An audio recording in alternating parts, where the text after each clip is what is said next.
It's Gil Alexander, host of the Beating the Book podcast, live from the beautiful MGM Grand in Las Vegas. Time once again to go behind the book.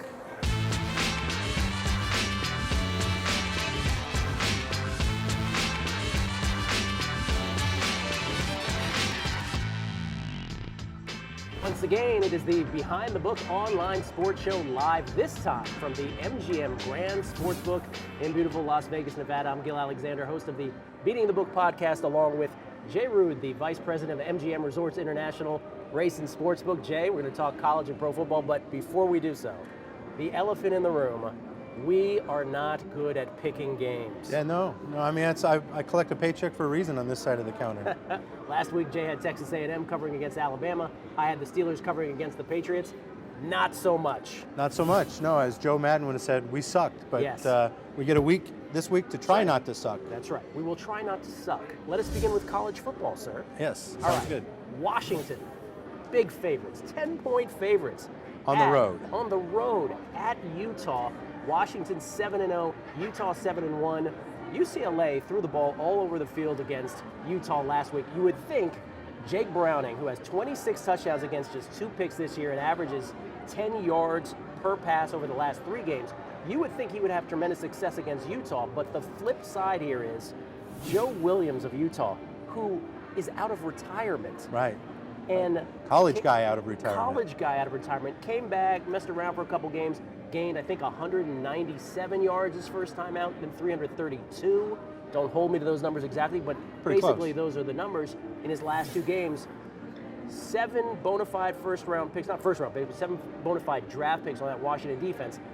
But you would think that the Utah offensive line is something that Washington has not seen yet. Yeah, you probably, but all that's going to be lost on Joe Q Public when they're handicapping this.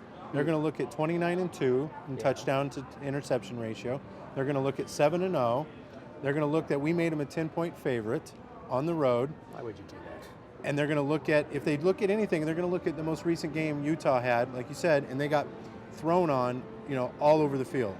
So in this particular matchup, Public's going to be squarely on Washington. Squarely. Which I can't blame them so much. I mean, but when you handicap in the 10 points, it's a different story.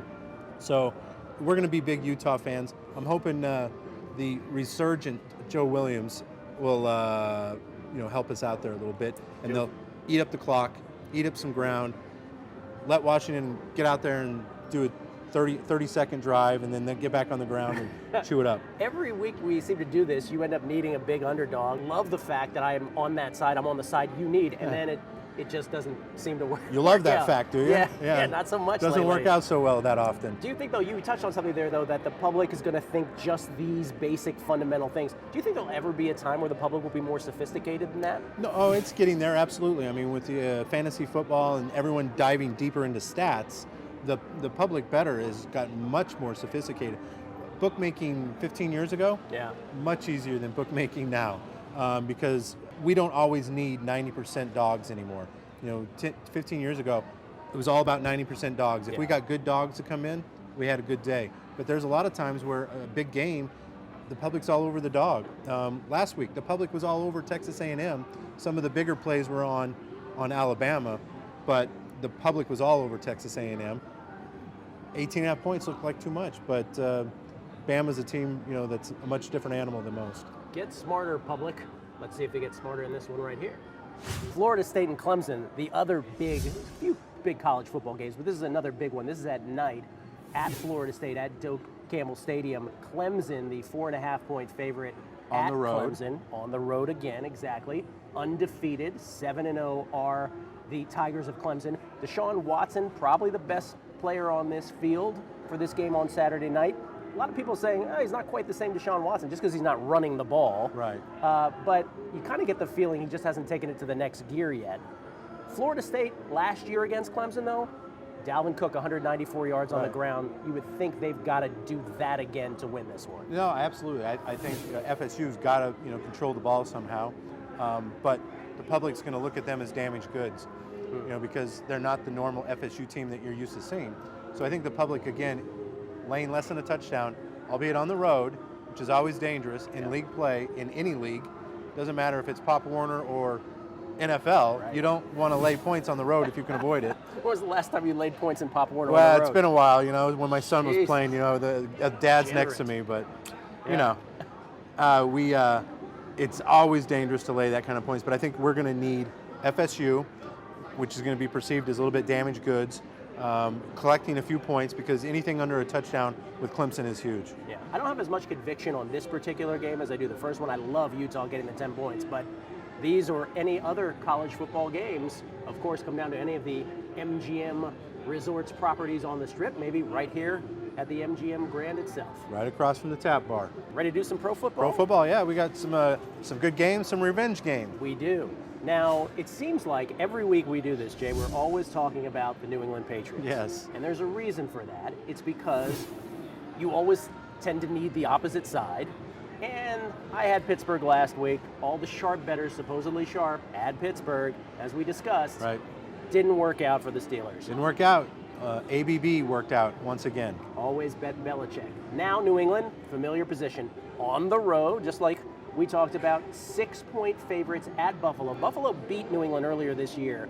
It was with Jacoby Brissett, though, at quarterback for New England. Right. You gotta think that Bill Belichick is not gonna let Rex Ryan beat him twice. Yeah, you got to think he's going to come with something really drastic. Drastically different is going to be Tom Brady.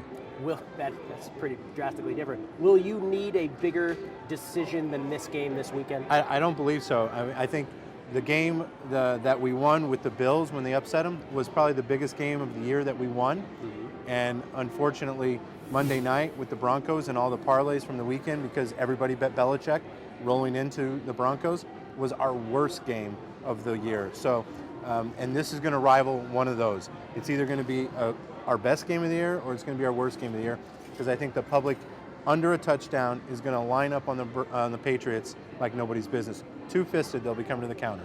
Two-fisted, money in each hand. Now, by the way, don't cry for Jay ever on any of these individual games. Nevada just reporting their monthly earnings in the sports books last month. A little win.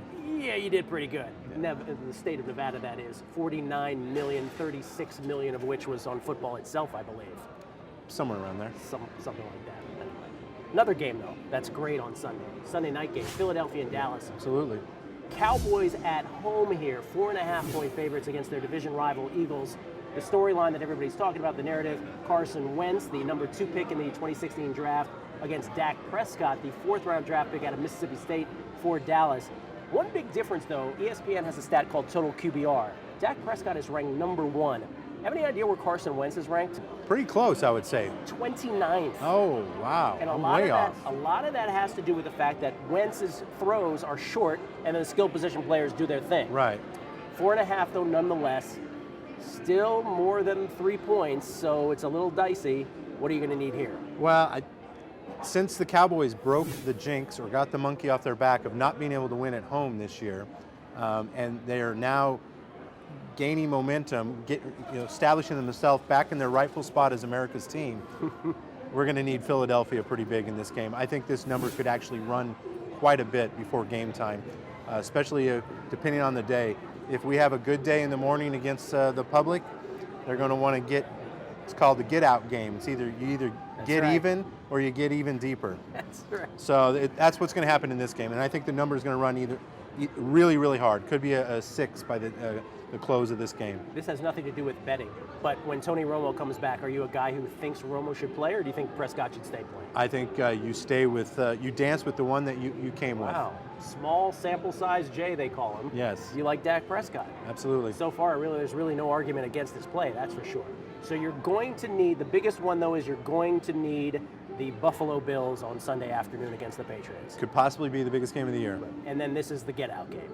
And this is the get-out game. If the public gets there with the Patriots, yeah, I'm going to need to get out of my office and get a drink if I don't get the Philadelphia Eagles. Sunday night and Monday night, just a general betting question with the NFL.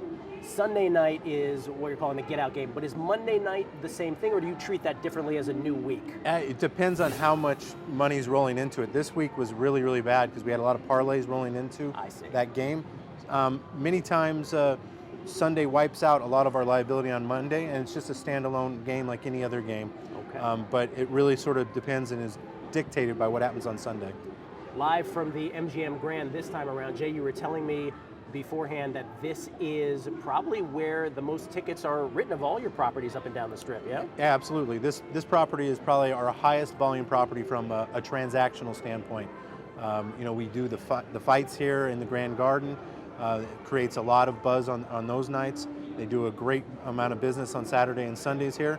And we have a huge convention center here as well, so there's people in here watching the Super Bowl and doing all kinds of crazy wagering before they go to their convention, and then they come back and check their ticket and watch the end of the games. Of course, you can bet on all the sports here, whether it's pro football, college football, baseball, whatever it is, not only in the MGM Grand, at the Mirage, up and down the strip at all the MGM Resorts International properties. But pro football, obviously the biggest of the bunch. Obviously the biggest of the bunch, but we have something unique coming next couple of weeks. We have the PBR coming to town, and we will be booking bull riding. So if you're a PBR fan, make sure to hit up any of the MGM Resort books, and you'll be able to bet on your bull riding every single night. What do you think about that? I like that. As far as the MGM Grand property itself, the sports book, what are some of the things here that this particular sports book has that you think sets it apart? Oh, well, for one, it has a fantastic viewing area where you can sit up in the skylofts and you're able to watch the games from an elevated standpoint. You've got your own little catered area where they bring in whatever food you want, whatever kind of drinks you want. The staff here, there's a couple of guys that have been here since the day it opened, and they're still here. Wow. And everybody comes back to them, and it's just a loyal, very super following that comes to the MGM Grand. And for those who are traveling here, I know this is primarily for residents of Nevada, but there's a lot of instances where guys are coming for the weekend. I had this occur to me with a baseball game here recently in the World Series, where I didn't get into town in time to bet before the game, and I wanted to bet in-game instead. You have an app that allows me to do that. We do have an app, yeah. I mean, your sports book is in your phone wherever you are. If you just come to the counter when you arrive in town, or if you're a local, you enroll, and you don't have to worry about the lines. You don't have to worry about if I can drive down to the book. You don't have to worry about my wife is taking forever shopping. You can just make your bet right there, and no one is disturbed. You just get your action in, you're good to go. Oh, Jay, that sounds like a personal matter that you perhaps. Yeah, I've ran into that once or twice. All right. That is a great thing. And by the way, let me just say, of all the apps in Vegas, and I'm not just saying this because I'm on this video right now. No, you're not. It's the best. MGM's is the best of all the apps. I think so. It absolutely is. Gil Alexander, host of the Beating the Book podcast. Jay Root, the Vice President of MGM Resorts International. Again, pro football, baseball, college football, whatever you want to bet on, come down to the sportsbook, whether here at the MGM Grand or at the Mirage. And thanks for checking us out on the Mirage and MGM Grand Facebook pages. Any questions for Jay in subsequent weeks? Just put the hashtag behind the book. And you, sir, I believe, will be happy to answer them. Yes? I would, yeah. Any questions for Gil, make sure you do that as well, because beating the book, that's right. What everybody wants to do, right? Absolutely right. Do we want to make a pick, your best pick of the week? Best pick of the week is going to be Buffalo Bills, please. Buffalo Bills. All right. Cincinnati over Washington in the London game. Give the 3. Gil Alexander, once again, good luck with all your bets this weekend. Thanks for watching.